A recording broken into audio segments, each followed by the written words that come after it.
최욱이 얘기 잠깐만 하고 그냥 끝내죠. 그죠? 예, 잠깐만 해야 되겠다. 뭐 길게 할 얘기도 아니고. 최욱이가 매불쇼에서 금요일날 그 2030 보수화다 뭐 이런 이슈를 보수화가 아니다라고 그렇게 얘기를 했음에도 불구하고 예, 제 방송을 안 보는지 뭐 배운 것도 없는 놈이 밤마다 제가 방송을 해주는데 미리 이제 와서 도둑 시청하고 지가 방송하는데 참고를 하면 이런 실수를 안 하지. 머리에 든 게 없는 놈이 머리를 쓰려고 하니까 사고가 나는 거예요. 제가 3시간을 혼자 떠들어도 저는 거의 사고가 안 나잖아요. 그만큼 이제 지능이 되니까 사고가 안 나는 거야. 쓸데없는 말을 안 하기 때문에. 근데 뭐 그 잠깐 사회 보면서 한두 마디 한 게 이게 대형 사고로 이어졌어요. 예, 이것도 한번 읽어보시죠. 보고 가시죠. 온라인상에 있는 그 일배들, 예. 그거는 또 박멸 투트랙으로 가줘야 됩니다. 맞습니다. 맞죠? 확실하게 가야죠. 예, 꼭 확실히 가줘야 돼. 예. 그거를 확실하게 이거 범죄화만 해야 돼. 맞습니다. 우리가 제도에서 예. 이런 것들을 계속 놔두니까 이게 재미가 되고 문화가 되고 이게 양지로 올라오게 되는. 맞습니다. 맞죠? 맞습니다. 이걸 아주 짧게 그냥 좀 말씀을 드린 건데 다른 분들 자기들 식으로 이놈들이 아주 동경하는 게 전두환이잖아. 그 식으로 온라인상에 탱크로 밀어버려야 돼. 그 범죄에 대해서만큼은. 제가 짧게만 그럼 24번만 보여드리고 말씀 넘기면 온라인상에 있는 그 일배들. 자, 이 발언은 그 얼마 전에 있었던 스타벅스 탱크데이 그 수준의 발언이에요. 지금 무슨 얘기냐면 제가 최욱이가 지능이 떨어진다는 게 부정적인 사례로 예를 들어서 비유를 하면 안 돼요. 그러니까 5.18이라는 사건을 쟤네들이 뭐 탱크로 밀어버린다, 뭐 전탱크다 이러면서 우리 민주진보 시민들, 호남, 광주 시민들을 조롱하기 위한 언어를 쓰는 건데 그 언어를 이용해서 보수 세력을 공격한다라는 건 결국은 호남 유권자들 또 우리 민주진보 시민들을 조롱하는 것밖에 안 되는 거예요. 저거는 부정적인 언어를 이용해서 공격을 하면 안 된다는 거야. 근데 그런 지적 능력이 없으니까 탱크를 끌고 들어와가지고 탱크로 밀어버려야 된다. 그리고 저게 올바른 태도입니까? 여러분 다 떠나서 내가 마음에 안 들고 그래 물론 저놈들이 잘못한 게 있는 거죠. 내 마음에 안 들고 나랑 생각이 다르니까 그냥 탱크로 밀어버려야 된다. 뭐 사이버 탱크라고 표현을 하긴 했지만은 그 자체가 뭔가 물리적인 어떤 폭력을 의미하는 거잖아요.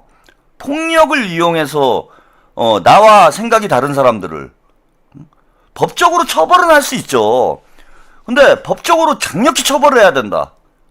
일베 같은데 폐쇄가 되도록 그 다음에 가짜뉴스를 퍼뜨리는 거에 대해서 강력한 법적 응징을 해야 된다. 이렇게 표현하는 거하고 탱크로 밀어버려야 된다라는 거하고는 차원이 다른 거지. 오라가라님, 내가 안 해본 운전이 없는데 탱크로 오리만 안 했다. 조우가 탱크 소리만 들어도 경기한다. 요놈아 말 조심해. 조국씨 파이팅. 이걸 광주 시민들을 저는 이게 결과적으로 보면은 뭐 본인은 그런 의도로 한 게 아니다라고 생각할런지 모르겠지만은 광주의 아픔을 희화화한 거예요. 5.18의 아픔을 희화화한 거야. 보수를 조롱한답시고. 그러면 광주 5.18 지금 보수 그 일베 친구들이 노리는 게 뭡니까? 희화화해서 광주의 비극을 희극화 만드는 거잖아요. 지금 그런 목적으로 계속해서 저런 조롱을 하는 거잖아. 거기에 동참한 꼴이 되는 거야 최욱이는. 그리고 아니나 다를까 벌써 보수 언론의 공격을 받잖아요. TV조선에서 바로 빌미를 준 거 아니에요. 매불쇼 최욱 일베 전두환식 탱크로 밀어버려야 된다. 정준이 합법적 몽둥이를. 아니 이런 단어를 왜 써야 되냐고. 강하게 법적 처벌을 해야 된다.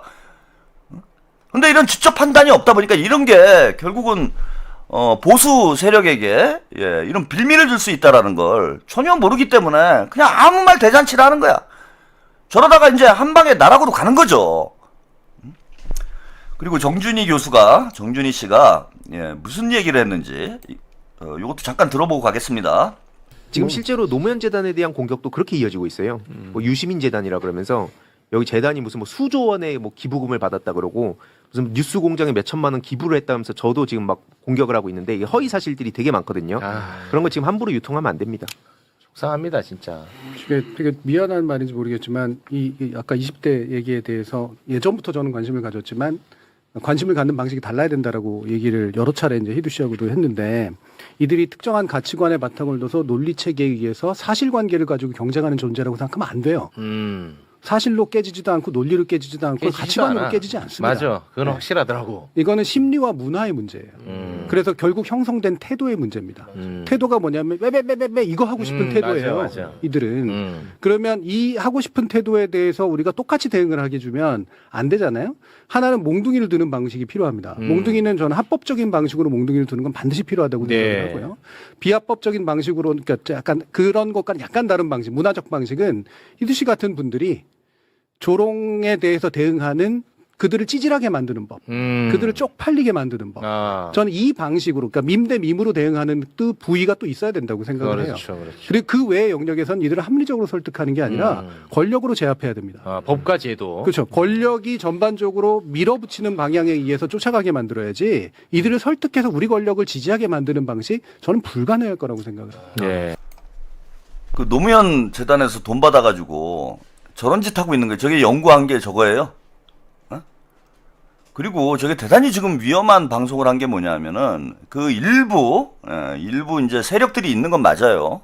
일베에 완전히 심취가 돼가지고 극단적인 생각을 가지고 있는 그런 친구들이 있는 건 맞습니다. 그리고 그런 친구들의 이제 영향력을 차단해야 되는 것도 맞는 거죠. 그거는 이제 불법적인 부분이 있으면은 법적인 조치를 취해서 우리 젊은이들이 이런 그릇된 생각에 오염되지 않도록 대응을 해야 되는 건 맞아요. 근데 저 방송의 문제는 뭐였냐면은 2030 남성들을 다 일반화를 했어요. 2030 남성들. 민주당을 찍지 않는 2030 남성들이 정준희 씨의 분석에 따르면은 이게 말이나 논리, 이성으로 설득이 되지 않는다라는 그런 어떤 선입견? 전제를 가지고 얘기를 하는 거야. 그러니까 사람 취급을 안 하는 거예요. 사람은 이성적 존재이기도 하고 감성적 존재이기도 한 겁니다. 그건 누구나 다 똑같아요. 많이 배운 사람이건 못 배운 사람이건 논리와 이성으로 설득이 안 되는 사람은 없어요. 그런 노력 자체를 잘 안 한 거지. 지들이 계속 진영 논리에 빠져가지고 내로남불식으로 대응을 하니까 문파들이 2030 젊은이들이 마음을 안 주는 거 아니에요. 곁을 안 주고 있는 거잖아. 진지하게 같이 토론하고 설득하고.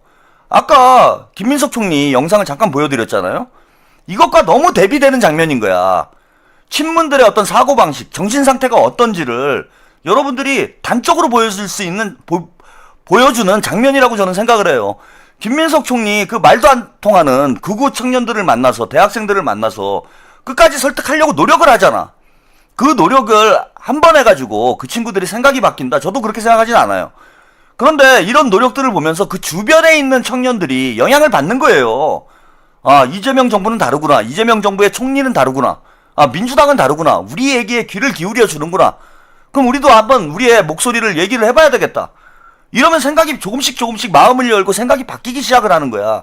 그런데 아예 쟤네들은 이성이 없으니 저런 식으로 대응하면 안 되고, 몽둥이를 들어야 되고, 문화적 몽둥이와 법적 몽둥이 두 가지를 얘기를 했어요. 합법적 몽둥이와 문화적 몽둥이를 얘기를 했는데 얘네들은 말이 통하지 않는 존재이니까 토론할 필요가 없다라는 얘기 아니야. 설득이 안 된다는 얘기 아니에요. 이것이야말로 엘리트 의식과 선민 의식에 쩔어 있는 모습이고 이게 파시스트의 논리예요. 파시즘의 논리야. 국민들을 개돼지로 보고 있기 때문에 저 따위 발언을 지식인이라는 사람이 나와가지고 수십만 명이 보는 방송에서 마음대로 짓거려대는 겁니다. 친문 세력들의 문제가 저는 이거라고 봐요. 다 개돼지로 보는 거예요. 그래서 김어준이건 최강욱이건 그 홍사훈이건 정준이건 거짓말을 밥 먹듯이 하는 거예요.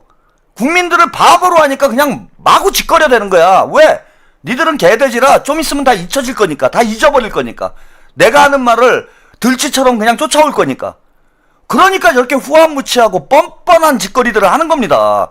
즉 사상과 철학이 썩었다는 거예요. 저는 엘리트 의식과 선민의식, 파시스트의 이데올로기로 뇌가 쩔어 있는 상태라고 저는 보는 겁니다. 저건 절대 민주진영의 사고 체계가 아니에요.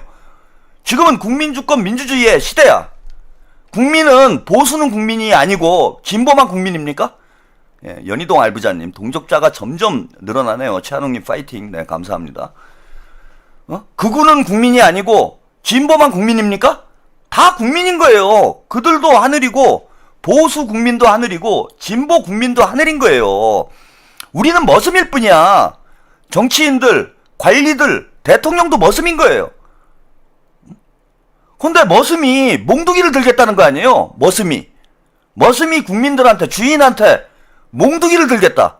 이딴 식의 사고방식을 가지고 대한민국을 이끌어 왔으니 국민들의 버림을 받을 수밖에 없다라는 겁니다. 친문 세력들이. 민주당이 국민들의 버림을 받을 수밖에 없는 거예요.